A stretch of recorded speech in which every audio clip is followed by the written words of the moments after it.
গ্রাম ছাড়া ওই রাঙা মাটির পর আমার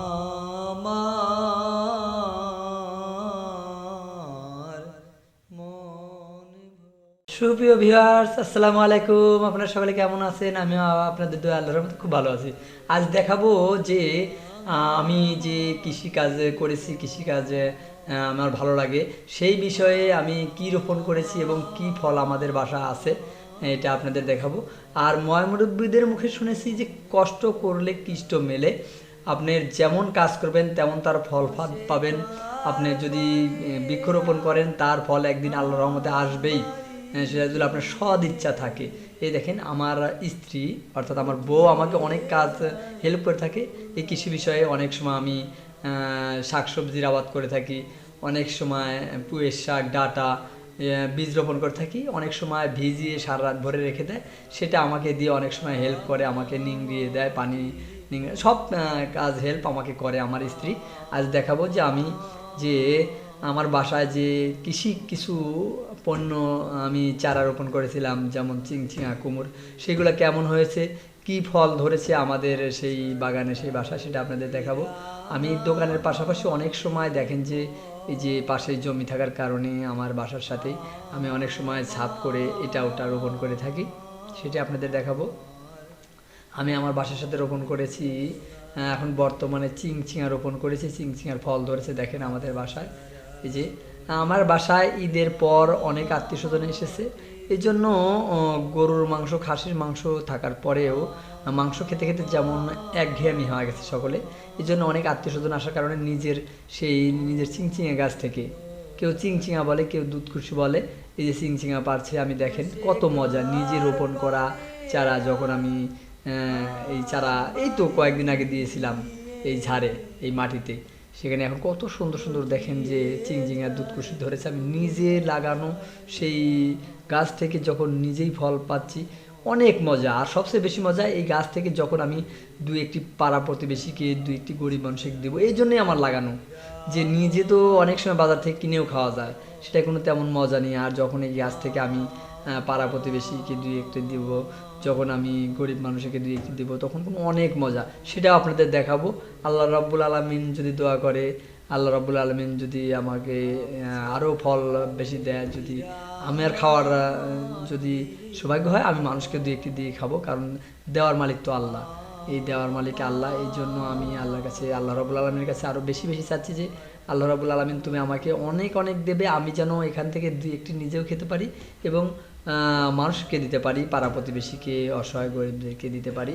যে দেখেন অনেক চিংচিঙা উঠেছে, মাঝে মধ্যে এমন ওঠে, এগুলো আমি নিজেরাও খেয়ে থাকি এবং পাড়া প্রতিবেশীকে দিয়ে থাকি, সেটা আপনাদের দেখাবো। আজ আমি নিজের বাসার জন্য, যেহেতু অনেক আত্মীয় স্বজন এসেছে, এই দেখেন আমি কিছু কিছু গপে, কিছু কিছু মাটিতে আমি চারা রোপণ করেছি, কুমড়ের চারা রোপণ করেছি। দেখেন কুমড়ের চারা জাংলায় উঠে গেছে, হয়তো জাংলা উঠে গেলে, হয়তো বয়স হয়ে গেলে, একটু সে সে যখন যাবে তখন কুমড়ো ধরবে। আর কুমড়ো ধরলে সেই মজা যখন ঝুলন্ত অবস্থায় থাকে, জাংলার কুমড়োর আসলে মজাটাই আলাদা। আপনারা দেখতে পাচ্ছেন, এই যে দেখেন কুমড়ের চারা রোপণ করছি, কত সুন্দর হয়েছে। চিংচিঙার চারা কত সুন্দর হয়েছে। আপনার অনেক চারা দিয়েছি আমি, সেটা আপনাদের দেখাবো। পুঁই শাক দিয়েছি, আপনার কুমড় দিয়েছি, সব আপনাদের দেখাবো। আপনারা আমার এই চ্যানেলটিতে দেখেন সোঁয়াশের গাছ, সোঁয়াশের গাছটা দেখে কত সুন্দর হয়েছে। জাংলার দিকে কুঞ্চি কেটে দিয়েছি, হয়তো জাংলায় উঠে যাবে। যে পুঁইয়ের শাক আছে, এই যে বিলাতি গাছ আছে, আপনাদের সব দেখাবো। আমি যেহেতু এই দেখেন আমাদের বাগানের কলা, এই কলাগুলো নিজেরা অনেক সময় খেয়ে থাকি, অনেক সময় পাড়া প্রতিবেশী এবং অসহায় গরিবদের মাঝে দিয়ে থাকি। আপনারা অবশ্যই আমার বাসায় ঘুরতে বেড়াতে আসবেন, আপনাদের সাথে আমি ভালো বাসার বন্ধন করতে চাই, আত্মীয়তা করতে চাই, কারণ এই দুনিয়া থেকে তো একদিন চিরতরে চলে যেতে হবে। এই জন্য আমি আপনাদের মাঝে কিছু ভালোবাসা রোপণ করে, বীজ রোপণ করে দিয়ে যেতে চাই, যেন আমাকে, আপনাকে মানুষ অনেক দিন মনে রাখে। এই দৃষ্টিকোণেই আমার এই চ্যানেলটি করা। আমার চ্যানেলটা অবশ্যই আপনারা দেখবেন এবং সাবস্ক্রাইব করে পাশে থাকবেন। দেখেন আমার নিজ সেই বাসায় কলার বাগান, আমি আমার মামনিকে সাথে করে, আমার ছেলে আবু রিফাত সেই বগুড়া সাইন ক্যাডেট কোচিংয়ে লেখাপড়া করে, আবু রিফাত এসেছে, আমার মামনি ঐশীকে সাথে করে, আবু রিফাতকে সাথে করে আমরা সেই চিংচিঙা তুলছি। আজ আত্মীয় স্বজন এসেছে বাসায়, সে বাসায় দেবো ওই চিংচিঙা। বাজার থেকে তো কেনা লাগলো না রে ভাই, এটাই তো মজা। আপনার বাড়িতে রোপণ করে এই যে কলা খাওয়ার কি মজা, বাড়ির জিনিস এত স্বাদ। অনেক আম গাছ আছে, এবার আপনাদের তা দেখাতে পারলাম না। এদের কত সুন্দর সুন্দর কলা ধরে আছে। অনেক আম গাছ আছে, প্রতি বছর অনেক আম ধরে, পাড়া প্রতিবেশীকে দিয়ে নিজেরা খেয়েও শেষ করে দেন। আর বাড়ির গাছের আম এত মজা, এবার বাজার থেকে আম কিনে খেতেই ভালো লাগছে না, কারণ বাড়ির গাছের আম খেয়ে মজা। এবার সারা বাংলাদেশে তেমন আম নেই, আমার কাছেও আম নেই। এ দেখেন কত সুন্দর কুমড়ের চারা, চিংচিঙের চারা হয়ে আছে। এখানেও আল্লাহর রহমতে আমি জানি যে আল্লাহ রব্বুল আলামিন যদি কৃপা করে অনেক ফল ধরবে, এটা আমার আশা। আর আমি ফলগুলো ধরলে আমি, এই দেখেন কত সুন্দর কুমড়ের চারা হয়ে আছে। এটা আমি জানলার দিকে উঠিয়ে দিয়ে দিচ্ছি। যখন ফল ধরবে তখন আমি যেন নিজেও দুই একটা খেতে পারি, মানুষকে দুই একটা দিয়ে খেতে পারি, এটি আমার চাওয়া।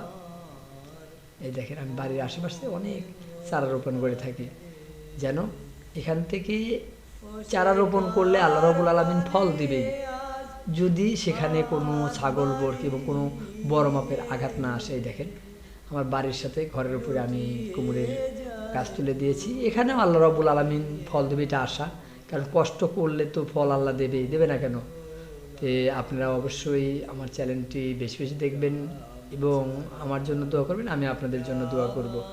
যে আপনার আমার মামনিকে সাথে করে আমি সেই চিংচিঙা তুলে বাসায় এনে আমার স্ত্রীর কাছে দিয়ে দিলাম। আর আপনারাও এমন ধরনের কৃষির সাথে জড়িত হয়ে থাকবেন, আর আমি যেটুকু জানি সেটুকু আপনাদেরকে বোঝানোর চেষ্টা করব। আজ যে পর্যন্তই, দেখা হবে আবার যে কোনো এপিসোডে। আল্লাহ হাফিজ।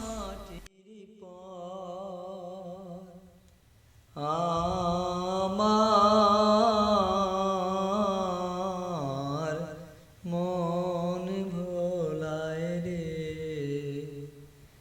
গ্রাম সারা